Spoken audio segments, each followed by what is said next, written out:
subscribe to my channel and also press this bell icon.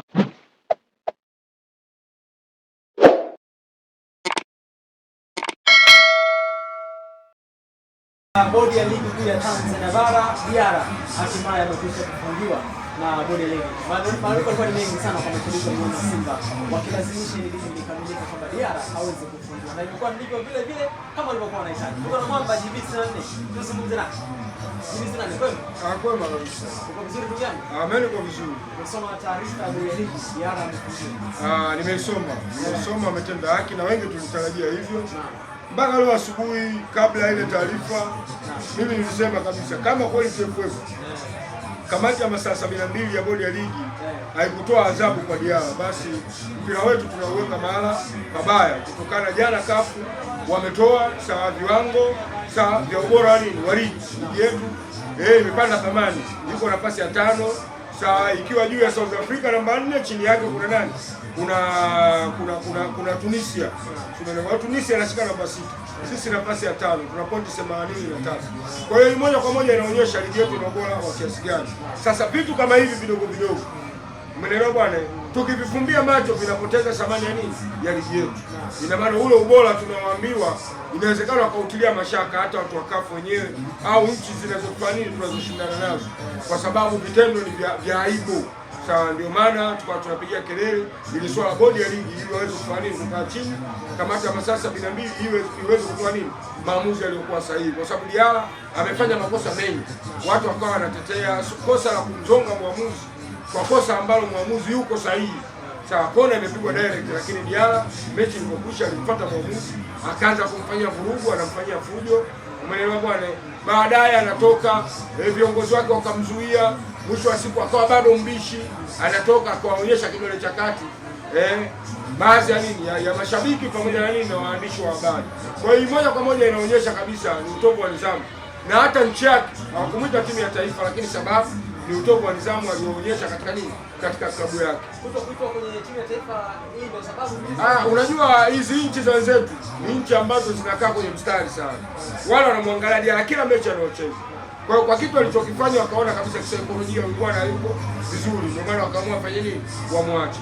Kwa hiyo faini aliyopigwa ya milioni 2, umeelewa bwana, pamoja na nini na mechi 3 ilikuwa iko sahihi kwa lile kosa alilofanya, kwa sababu ile ni ibara 41, ndio kipengele ibara 41 ndio inafanya nini, inayohusisha nini kosa la nini la Diarra katika kufanya nini, kupewa adhabu, kumzonga refarii na kumpa maneno ya kashfa nini refarii. Kwa amemvunjia nini nidhamu sawa refarii. Kwa hiyo ana haki ya kusimamishwa mechi 3 na vile vile kutozwa faini ya milioni 2. Vile vile ametozwa faini ya milioni 2 kwa kuonyesha dola kati, na maana ile inaashiria nini, ni matusi, kwa sababu kama angeonyesha kidole cha shahada au nini sawa, lakini kidogo ukionyesha kidole cha kati tafsiri yake ni makosa moja kwa moja, kwamba wewe unaashiria ni matusi ambayo unatukana nini mashabiki sawa, pamoja na nini na waandishi wa habari, kwa faini ya milioni 2. Kwa jumla milioni 4 na kukosa mechi 3 za nini za ligi.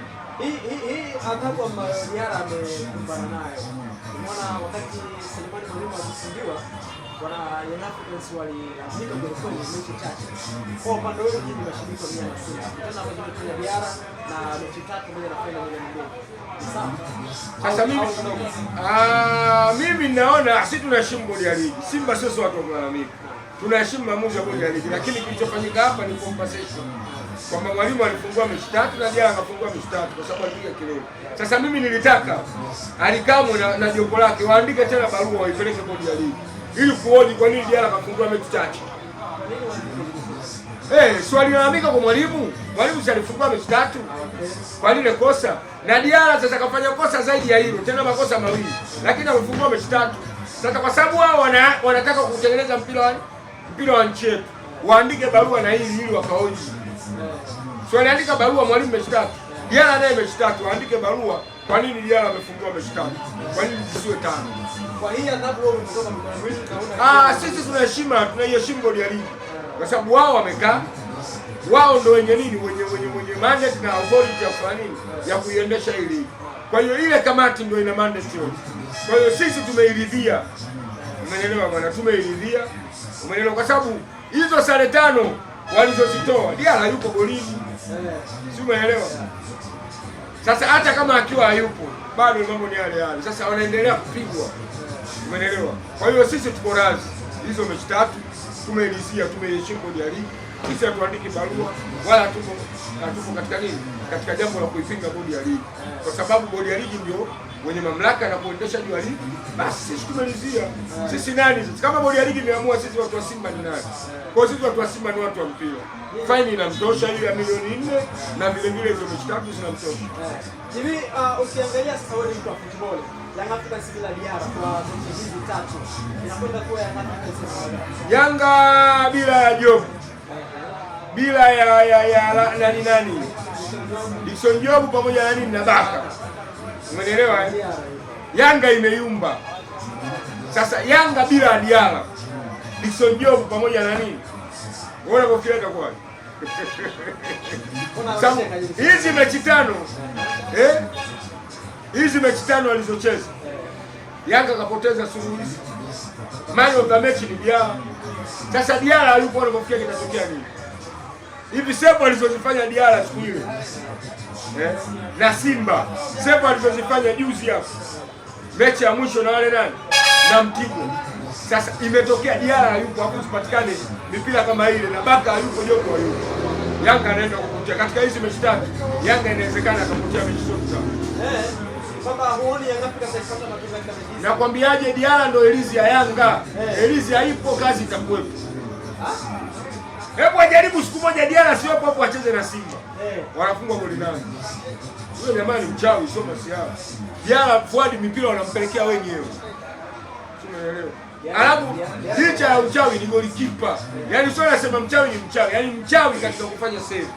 Diarra ni golikipa bora sana. Sio kama mchawi kama mchawi. Sio uchawi, nasema mchawi kutokana na yale mambo anayofanya. Kwa hiyo mimi ninachokiona Yanga hizo mechi tatu watakazomkosa Diarra zitakuwa nani? Za jasho na damu.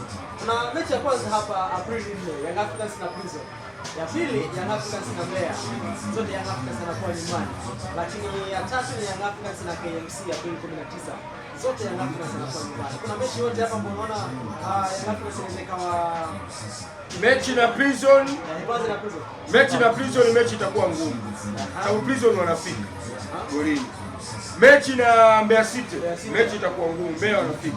Lakini mechi ya KMC sioni kama kutakuwa na upinzani wa aina yoyote. Alafu nafasi nyingine ni ya Pamba Jiji. Ya Pamba Jiji na Diarra atakuwa yupo. Sasa hizi ni tatu mechi ya Pamba. Pamba Jiji hatakuwepo. Na Pamba Jiji hatakuwepo. Basi inawezekana ikawa ni maafa. Inawezekana ikawa ni maafa kwa sababu Pamba wanafika. Umeelewa? Pamba wanafanya nini? Wanafika. Unajua Diarra kwanza anaisababisha Yanga icheze kama na mabeki watatu nyuma.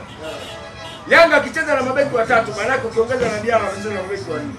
Yanga akicheza na mabeki wawili, tafsiri yake Yanga anacheza na mabeki wangapi? Watatu. Kwa sababu Diarra anahati kama sweeper. Anaongeza idadi ya nini? Idadi ya mabeki. Alafu ni mjanja anapokuwa golini, anaenda na movement za nini za mpira. Kwa counter attack zote zinazopigwa Diarra huwa yeye wa kwanza kufika. Sasa akiwa hayupo na Pamba inaweza ikatokea kitu. Hii ya Pamba bwana ni tarehe 8 Aprili. Ya Pamba dhidi ya Africans na Yanga Africans anakuwa ugenini. Na inacheza ugenini. Yanga anapotea hiyo mechi. Yanga Africans bila Diarra kwa Pamba. Yanga anapotea hiyo mechi. Labda Pamba wasicheze uhalisia wa mpira. Wakae kwenye uhalisia wa urafiki wao. Kwa sababu wao wana urafiki. Pamba alishawahi kuja hapa kutaka mifumo sio uendeshaji sio. Akaingia mpaka udhamini na nini na GSM. Lakini kama atakaa kwenye uhalisia wa mpira, yaani acheze kama alivyocheza na Simba, Yanga anakupa chini ya goli 2. Ile Pamba amekutana na Simba kutana na Yanga Africans. Nakwambiaje, Yanga anakupa zaidi ya goli 2. Yanga anakupa zaidi ya goli 2. Na watu watakuwa mheshimu GB 64. Mimi nilishaongea Diarra lazima afungiwe. Kutokana na makosa aliyoyafanya. Na ibara ya 41 inasemaje? Yanga lazima Diarra afungiwe. Na kweli Diarra amefanya nini? Amefungiwa. Pengine inaweza kawa ni huzuni kwa Yanga. Kama mashirika ya Yanga ni huzuni, tena ni huzuni kweli, sio masiara. Umeelewa? Yanga ni huzuni, tena ni huzuni kweli. Yaani kumkosa Diarra, kumkosa Jobu, kumkosa Baka.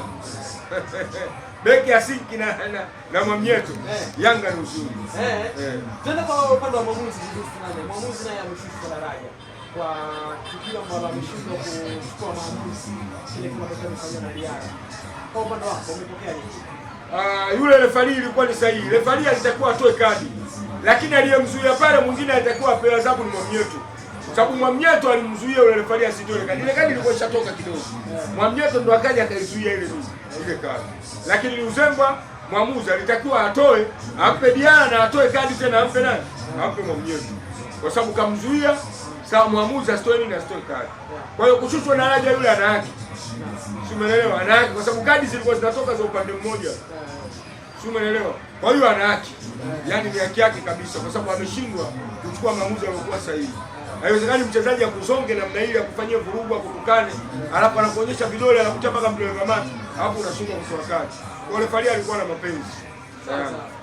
Tukija kwa upande wa mnyama Simba, naye hali ya shilingi milioni 10 kwa kosa la mashabiki kurusha chupa. Hii kila siku tunapiga kelele na mashabiki wa Simba. Umeelewa? Kimataifa ndo kama vile zilianza hivi kwenye ligi. Unajua mazoea hujenga nini? Hujenga tabia. Sasa watu na sisi kama tunapiga kelele, kila siku tunapiga kelele. Hao masuala kurusha machupa yani. Angalia tunaitia gharama timu milioni 10. Na juzi tu hapa tumetoka kutozwa tena faini, lakini bado watu hawajifunzi. Sasa hii inatakiwa hii. Sawa, mashabiki ndio tuichange hii pesa, kwa sababu ni adhabu sisi ndio tunaosababisha. Yaani kutoka moyoni mashabiki itabidi tuchange milioni 10. Ahmed Ally atakuwa afanye kama tulivyofanya ile na SS Faction tukachanga milioni 100. Kwa hiyo na hii Ahmed Ally anatakiwa haraka hii aitie press, aitangaze mashabiki tuchange milioni 10. Ni hela ndogo sana. Tusihusishe klabu kwa sababu sisi ndio wenye makosa. Umeelewa? Lakini haileti taswira, kwa sababu hii mazoea haya ndio anajenga tabia. Matokeo yake tunaenda kimataifa tunakosa kwenda kuangalia nini? Kuangalia mechi zetu. Tunatakiwa tuwe na tolerance. Mwamuzi anapotukosea basi inatakiwa tufanye nini? Tuwe fair. Tuwaachie wachezaji na benchi la ufundi. Pamoja na nini na viongozi ndio watakaodili na hili kwa vizuri. Sio sisi kuchukua take reaction na kwanza kuchukua machupa kwa warushia waamuzi. Hii inakuwa inaleta shida sana. Wito wako sasa kwa mashabiki wa mnyama Simba, hili tukio ni kama muendelezo, inaanza Liga ya Mabingwa, imekuja hivi. Wito wako kwa mashabiki, tuache mara moja, wakumbuke kwa mpira wetu uko kwenye uadui. Unaelewa? Faini kama hizi tayari hasileti picha nzuri. Kwa sababu hata wale kafu mnapofanya kosa kuu, wanaangalia na huko kwenu mnafanyaje. Umeelewa? Kwa hiyo sisi tuache hivi vitu. Sisi ni timu na ipo ndani ya nini ya kumbola nini ya kafu. Kwa hiyo inapotokea vitendo kama hivi vinakuwa vile taswira nzuri. Kwa hiyo tuache, tunainyonyesha timu, tunarudisha nyuma timu yetu. Kwa sababu milioni 10 si bora angekuwa wachezaji sasa kama bonus ili waweze kuipambania timu kuliko kwenda kufanya nini? Kwenda kutoa kulipa bodi ya ligi. Kwa hiyo tunatakiwa tuache mara moja. Sawa, kumekuwa na maneno mengi sana kuhusiana na sakata la Mpanzu bilioni 64. Akisema bilioni 1 nakabidhiwa Mwamba kama saini kipa kwa klabu ya Ukunda Msimbazi Simba. Lakini wengine wanasema hapana, hata mashuhuda ya Rafa hawezi kutoa bilioni 1. Thamani ya Mpanzu vipi?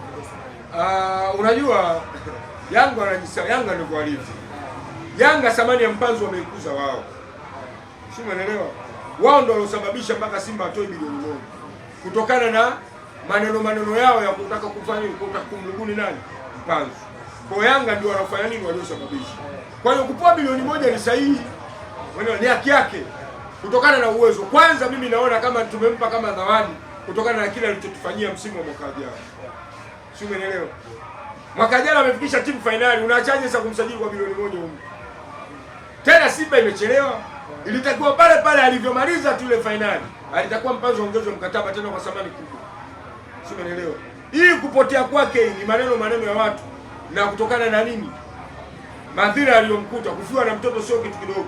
Lakini Simba wanajua thamani ya Mpanzu. Na ndio maana wamempa bilioni 1, na hii bilioni 1 ndio inayokuza thamani yake. Na hata kiwango chake kitaongezeka maradufu katika kuipambania nini? Kuipambania klabu ya Simba. Bilioni 1 ni hela ya kawaida sana kwa kumsajili mchezaji kama Elia Mpanzu. Si umeelewa? Yaani ni vitu vya kawaida. Kwa sababu kwanza ndio anayeongoza kwa assist nyingi mpaka sasa hivi. Na kahusika katika magoli 6 mpaka sasa hivi. Sasa unaachaje kumpa bilioni 1? Faisali kanani ana assist 5, ana assist 6, Mpanzu ana assist. Wote wana assist 5. Faisali sema kaongezeka, ana magoli 6. Lakini Mpanzu ana goli 1, ana assist 5. Kwa hiyo wote wana assist 5. Kwa hiyo ni haki yake.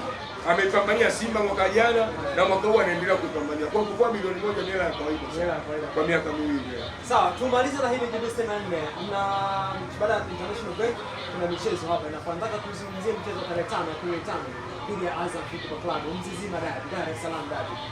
mlegendaji wa Simba ni kama Azam sasa anawawenza ya kupinda Msimbazi. Azam hatuwezi kwa kikosi hichi. Hichi hajakutana nacho. Sasa kama Yanga ameshindwa, kwani Yanga ilikuwa sikatufunga kwenye nani kwenye ngao ya hisani na kikosi kile. Simba wamefanya maboresho. Yaani hii timu tangu ifanye maboresho, hii timu haiwezekani. Alafu kila muda unapozidi kwenda, wachezaji wanazidi kufanya nini? Kuzoeana. Kwa hiyo muunganiko unafanya nini? Unakuwepo. Na aina ya mwalimu, Azam hajakutana na huyu mwalimu. Mecha kweli, alikutana lakini na kikosi kile. Sawa, sasa hichi kikosi na huyu mwalimu Azam hajakutana nacho bado. Yaani Simba pale mbele kuna Aura, kuna Libe Segwe, kuna Loemba hapa katikati, Chama, juu kuna Suleiman mwalimu, Kibabage kushoto. Utakuja kuniambia nini kitakachoenda kutokea? Na hii ndio mechi ya ubingwa. Tunakwenda kujitutumua. Yaani macho ya Simba yote tunakwenda kujitutumua, hii mechi lazima tushinde. Na hii mechi ndio itatoa taswira nini? Ya ubingwa. Unaelewa? Sababu na uhakika Yanga na kikosi chake hichi cha majeruhi. Akija kukutana na Azam, Yanga anachezea. Anachezea. Kwa nini sawa hapo kwamba mnyama Yanga na kikosi chake hichi majeruhi aliyokuwa nayo tayari Jobu arudi msimu mzima. Baka naye inawezekana akaikuta mechi ya Azam, asiikute mechi ya Azam. No Dube no Ndevu. Yanga anaenda kuchezea chupa nyingi na Azam. Kwa hiyo sisi advantage yetu tukimfunga Azam tutakuwa na advantage kubwa sana kwa sababu na hakika Azam anamsimamisha tena nini? Yanga. Sawa sawa. Umemsikia ale kama anazungumzia kuhusu usajili ambao ulifanyika msimu huu. Kamuomba Injinia Hersi Said arudi ili kuweza kusimamia usajili. Kwani alikuwa wapi? Alikabidhi hizi ni janja methods zinazotumika. Kwani Okelo wewe ukumuona Injinia? Wewe ukumuona? Si nimempost kwenye status. Si ameenda kule? Yule Barakonte si alienda yeye mwenyewe? Tunisia na tukapostiwa anashuka Tunisia anaenda kufanya nini? Kandarasi na nani? Anaenda kuvunja kandarasi kule. Na akaja akacheza naye mpaka Chelsea hapa. Wewe ulimuona nani? Ulimuona Papa Ndama bana? Nilimwona Injinia. Yaani kwa sababu hii ndio inaitwa ile sisi kijijini kwetu sisi Wandengereko. Mfano umekaa na watu wazima hivi mnakula. Ikatokea bahati mbaya mtu mzima baba yako au babu yako ushuzi ukamtoka akapumua. Huwa mara nyingi sisi vijana ndio tunasema baba nisameheni jamani, sirudi tena. Unaacha kula pale unakimbilia chooni ili kulinda status ya mzee. Ndio kinachofanyika haya Yanga. Umeelewa? Makosa yamefanyika na Injinia. Ila sasa kuziba inasingiziwa kamati, kuna kamati. Mimi hiyo kamati sijui ya usajili. Kwanza Injinia tangu aingie pale awe rais hajawahi kutengeneza kamati ya usajili. Anasema alikabidhi makocha alikuwa analeta kama Depu. Kocha nani bwana? Depu kaleta makocha. Kaletwa na nani? Buba. Buba kaletwa na kocha. Basi kocha chizi. Watakuwa mfukuze. Bwana unaamini Buba kaletwa na nani? Buba kaletwa na Injinia. Serious. Andiboe Buba wote wale wachezaji wote. Sajili zile za tano kwanza ukija Celestine kuwa mpaka Injinia anatamba. Kouma Rafaeli Shahidi ndio alikuwa anasema Injinia sio mchezo. Wale wachezaji wangefanya vizuri wale. Yaani Kouma, Dombia, Endu Boeli. Ukija Celestine kuwa, ukija na Barakonte. Kama ungefanya vizuri ungesikia sifa nyingi na mmoja Injinia. Lakini mwisho wa siku amefanya vibaya, ndio ile nakwambia siku Wandengereko. Mkubwa kijamba huwa mara nyingi mtoto ndio anasingiziwa. Lakini sisi sajili zote tumeshuhudia posti zote. Anaposti Injinia yuko kwenye ndege anakwenda Kongo, anakwenda wapi. Yule Buba amemfuata yeye. anasema anakimbia kwa kweli. Anakimbia ni SGR ikasome mara mbili yake. Sasa leo kafeli unaenda kumsingizia na Bandama. Watu wekea hadharani kamati ya usajili ni hii. Lakini kikubwa hapo wanamlinda nani rais wao. Mimi nadhani sio suluhisho. Suluhisho litakuwa Injinia aje front aseme ukweli kwamba jamani, msimu huu usajili tumefanya nini, tumechemka na haya majero yanotukuta, basi tupambane, itakavyokuwa ndio hivyo hivyo. Mashabiki wa Yanga wangetulia kuliko hivi kuwasingizia watu. Anasingiziwa mwalimu. Huyu mwalimu kasajiliwa sasa ngapi? Huyu wala ni Okelo mpaka sasa hivi kafunga goli la penalti. Huyu ameletwa nani? Afadhali Adepo. Sasa ukiniambia yule Depo ameletwa na mwalimu, sawa. Kwani Depo kafeli? Depo ana goli ngapi mpaka sasa? Ana goli 6. Kwa hiyo kweli huyu Depo atakuwa ameletwa na mwalimu. Waliobakia wote wameletwa na engineer. Kwa Depo unakubali? Sikafanya vizuri, kaletwa na mwalimu kweli. Alani sio mwalimu. Ni engineer.